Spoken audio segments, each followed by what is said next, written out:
Hi friends, നമ്മൾ ഇന്ന് ഇവിടെ ചെയ്യാൻ പോണ question electric charges and fields എന്ന ചാപ്റ്ററിലെ എക്സസൈസ് 1.13 ആണ്. ക്വസ്റ്റ്യൻ പറഞ്ഞിട്ടുള്ളത് suppose the spheres A and be in exercise 1.12 have identical sizes. A third sphere of the same size but uncharged is brought in contact with the second and finally removed from both.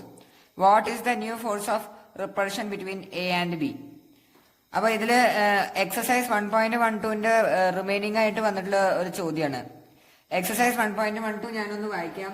അതിൽ പറഞ്ഞിട്ടുള്ളത് two insulated charged copper spheres A and B have their centers separated by a distance of 50 centimeter. What is the mutual force of electrostatic repulsion if the charge on each is 6.5 into 10 raised to minus 1 coulomb? The radii of A and B are negligible compared to the distance of the separation. അതായത് പറഞ്ഞിട്ടുള്ളത് രണ്ട് charged spheres ഉണ്ട്. ഒന്ന് ഇതാണ്, ഒന്ന് ഇതാണ്. ഇതിന്റെ charge എന്ന് പറയുന്നത് 6.5 into 10 raised to minus 7 കൂളാം. ഇതും 6.5 into 10 raised to minus 1 coulomb.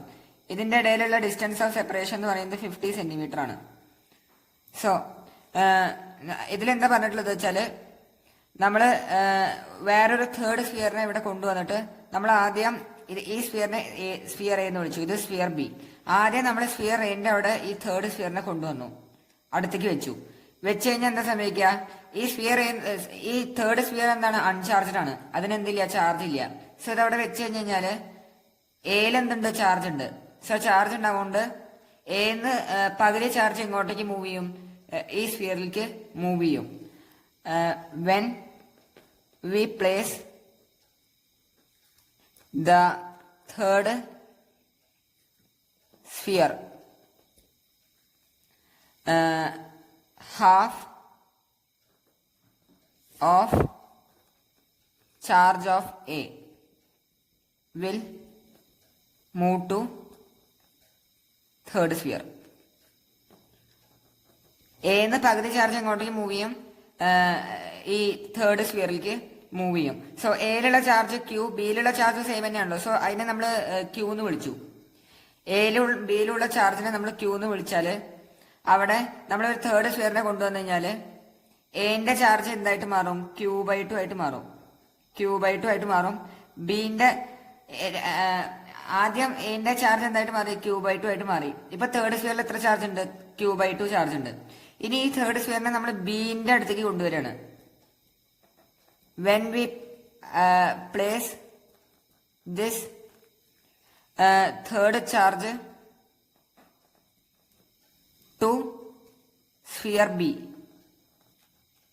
ഈ തേർഡ് ചാർജിനെ നമ്മൾ എങ്ങോട്ട് കൊണ്ടുവരികയാണ്, ബിയിലേക്ക് കൊണ്ടുവന്നു കഴിഞ്ഞാല് നമ്മള് ഈ ബിയിലേക്ക് കൊണ്ടുവന്നു കഴിഞ്ഞാല് എന്താ സംഭവിക്കുക, ബിയിലുള്ള ചാർജ് ക്യൂ ആണല്ലോ, ബിയിലുള്ള ചാർജ് ക്യൂ ആണ്. സിയിലുള്ള ചാർജ് Q/2 ആണ്. സിയിലുള്ള ചാർജ്, അതായത് തേർഡ് സ്ഫിയറിലുള്ള ചാർജ് Q/2 ആണ്. ഇത് ബി, ഇത് Q/2 ആണ്. ഇതാണ് തേർഡ് സ്ഫിയർ, ഇതാണ് തേർഡ് സ്ഫിയർ. സോ ഇവിടെ എന്താ സംഭവിക്കുക വെച്ചാല് ഇതിന്റെ ചാർജ് കൂടുതലാണല്ലോ, ഇതിന്റെ ചാർജ് കുറവാണ്.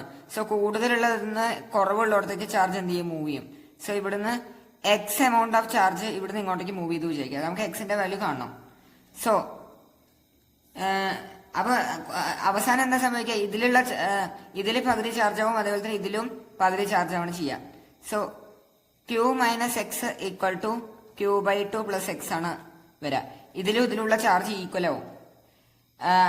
ചാർജ് ഫ്ലോ ഏതുവരെയാണ് നടക്കുക, രണ്ട് ബോഡിയിലുള്ള ചാർജ് ഈക്വൽ ആവണ വരെ ചാർജിന്റെ ഫ്ലോ ഉണ്ടാവും.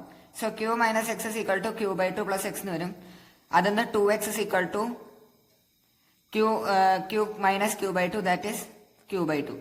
സോ അതിന്ന് X is equal to Q/4 എന്ന് വരും.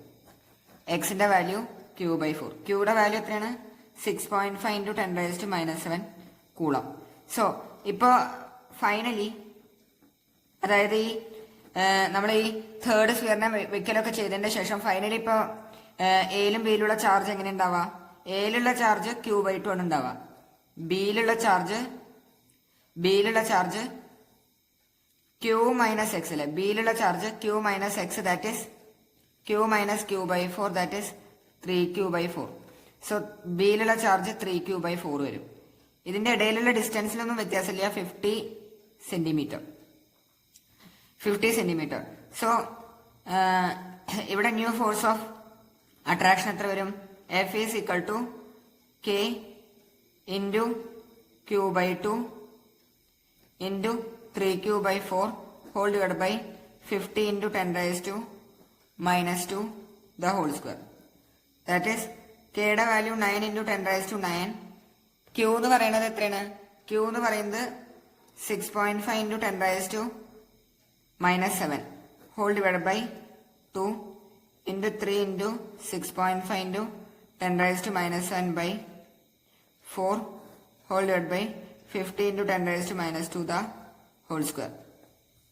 അപ്പൊ ഇത് നമ്മൾ കാൽക്കുലേറ്റ് ചെയ്ത് കഴിഞ്ഞാൽ നമുക്ക് ആൻസർ വരാം. ഇത് നമ്മൾ കാൽക്കുലേറ്റ് ചെയ്ത് കഴിഞ്ഞാൽ നമുക്ക് ആൻസർ കിട്ടാം 0.24 ന്യൂട്ടൺ ആണ്. 1.5 ഇൻറ്റു 10⁻⁻² ന്യൂട്ടൺ ആണ് ആൻസർ വരാം. 1.5 ഇൻറ്റു 10⁻⁻5 അല്ല 5.7 ഇൻറ്റു 10⁻⁻³ ന്യൂട്ടൺ ആണ് ആൻസർ വരാം. 5.7 ഇൻറ്റു 10⁻⁻³ ന്യൂട്ടൺ. ഇതാണ് ആൻസർ വരാം. Thank you.